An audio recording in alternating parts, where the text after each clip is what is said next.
All right, what is good, everybody? We are back. We are talking Dynasty today. Going to be talking through my rookie big board right now, pre NFL draft. So this is really just talking all about the prospects, what I think about them, their skill sets, etc. Kind of projecting out capital a little bit, but ultimately that is really what's going to decide these rankings. I think they can shift a little bit, especially in the later half of the first round.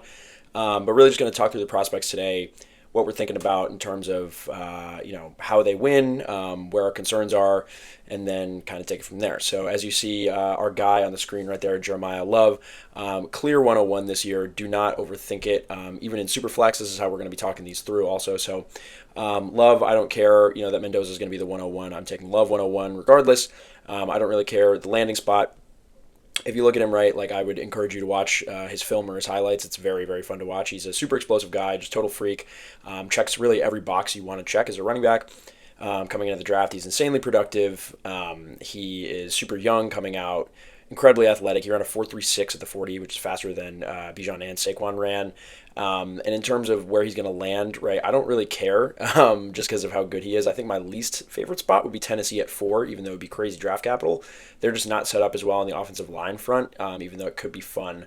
But as long as he's in the top 10, which I think it seems like he's pretty much a lock to be at this point, whether it's Tennessee or the Giants or Washington, whoever it may be, I would be shocked if he falls out of the top 10 at this point, just based on the way that things are being reported. And those guys that go top 10 are pretty much bulletproof in terms of being fantasy assets. So I like Love a lot. I think it's more conversation about where he lands in like the overall running back rankings once he's drafted. I think dependent on landing spot, I think he'll be anywhere 3, 4, or 5 for me. I think Bijan and Gibbs got to stay above him just out of respect, but I think he could land anywhere in the tier of Genty, Achan, and Hampton and those guys. I don't think he'd be lower than 5 for me wherever he lands, though. So super, super high on Love. I know it's not a hot take, but I think even among him being the 101, I think he's like an elite 101. I think better prospect than Genty, I think, which is pretty tough to do because Genty was really, really good. So that's where I land at 1. This is where things get a little bit more interesting. I have next up here, I have Mekhi Lemon as my overall number 2, wide receiver 1 here. And it's close for me here, but I think he's my wide receiver 1 just because I think his skills and what he does really well tracks best to instant production, especially in terms of fantasy points. Like I think he's going to be a PPR monster, third down target. I think that's something that he's going to become a quarterback's best friend right away. I think that's the type of role he's going to play. Really, really good separator and route runner in the short and intermediate ranges of the field, and he's also awesome after the catch. Right, he is kind of like a bowling ball running back once he gets the ball in his hands. Really, really hard to bring down. I think he's going to move the sticks a lot for whatever offense he brings in. The only kind of weird thing was some of the stuff from the combine wasn't great. Like people were kind of shitting on him a little bit.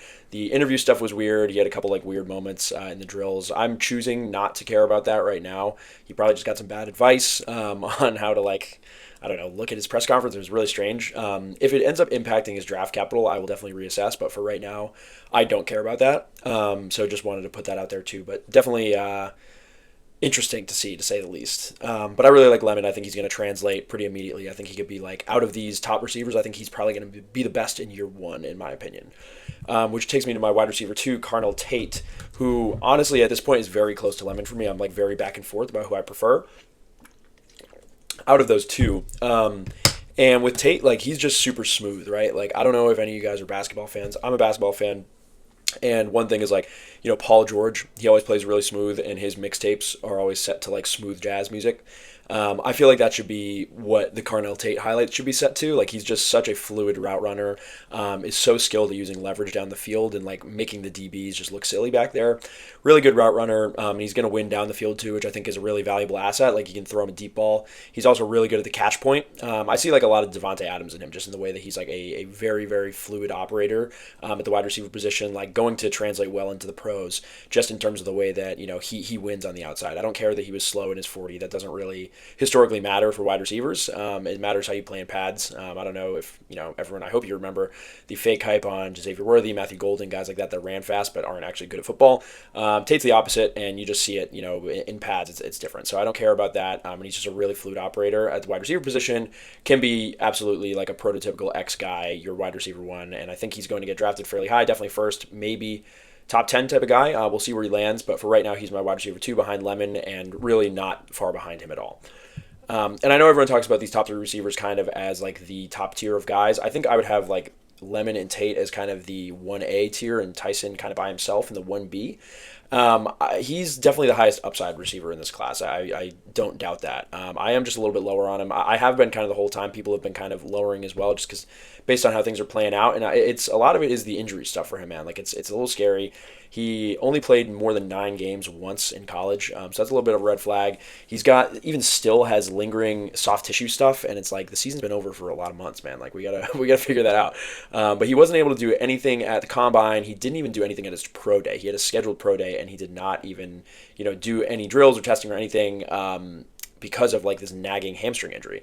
And in the long term, it could end up being nothing, and he's totally fine and is a really great player. But I just think it's like a little bit of a tie break to move him below the other guys. It's a little scary for me, but in terms of what he does really well, he's like a very, very crisp route runner, separator, especially in the intermediate area of the field. Could totally be that alpha wide receiver. Like if he hits, he will really, really hit. And if he ends up being the best receiver of this class, I will not be shocked at all. I just think that I have a little bit less of a risk appetite, especially when the guys above him, I think, are more, they have elite ceiling, but also are a little bit safer. And I think Tyson is a lot more boom bust, but definitely still an elite prospect. I think it'll be interesting to see how the actual NFL thinks about him in terms of his draft capital.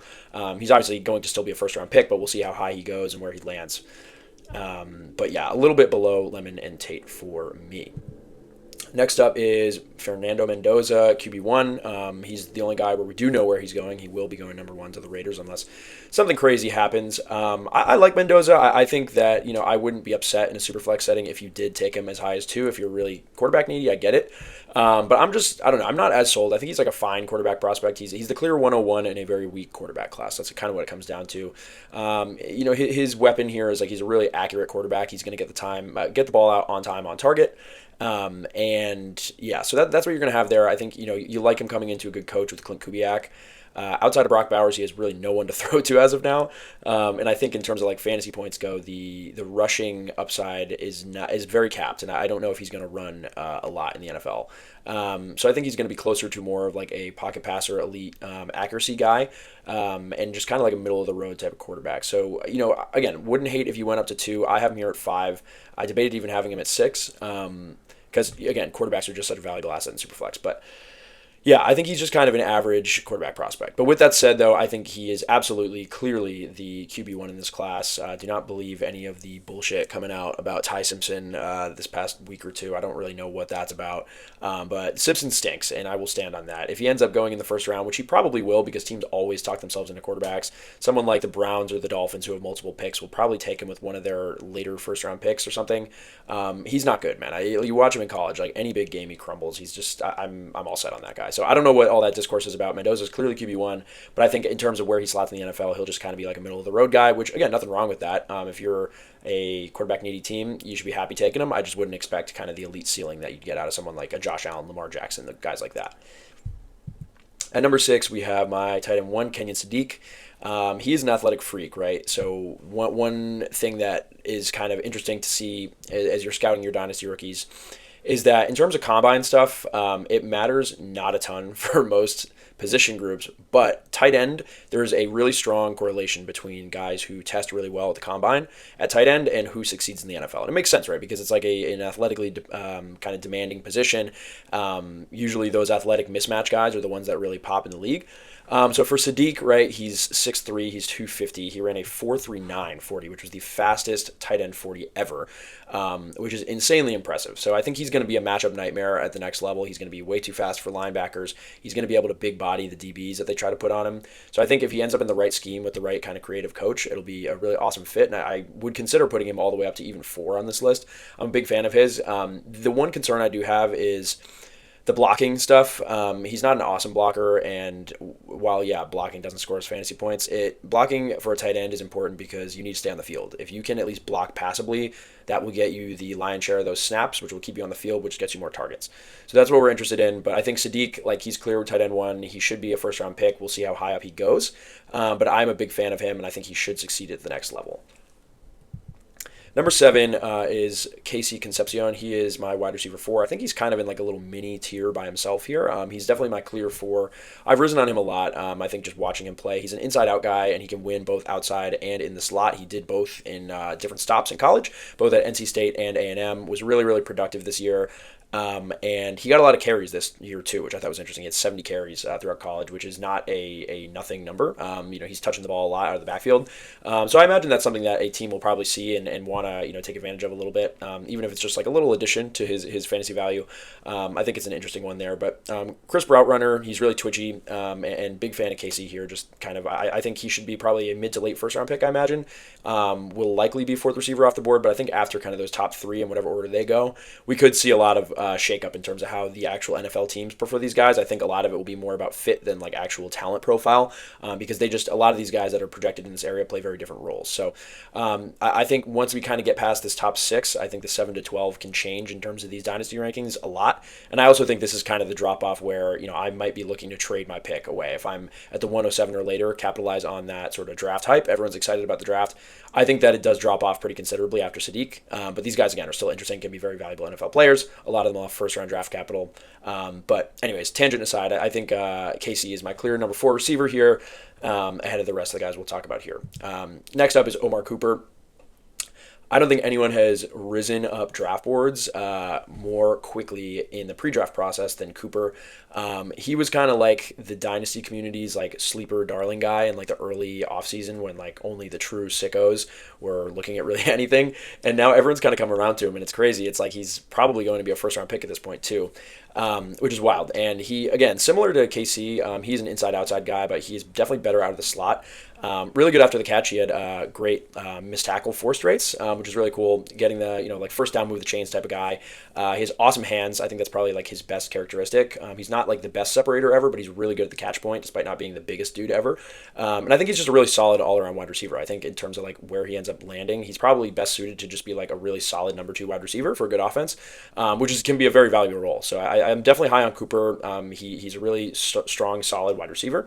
The only thing for him that's a little bit sus is he has an older breakout age, which just like historically, based on the analytics, that's something that you do raise as a red flag when you're looking at wide receivers. You want guys that kind of pop earlier in college, but I don't really care too much about that. I think you look at the way he plays, and I think that translates to the next level pretty well. So he'll definitely be an asset to whatever team he ends up on.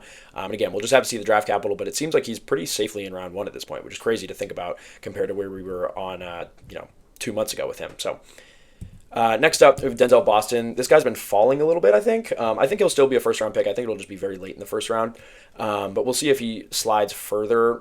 I've kind of cooled on him a little bit, too. I just think that he's just more of a kind of red zone weapon. And I think kind of the early on, like, cheap Mike Evans comparisons were pretty unfounded for him.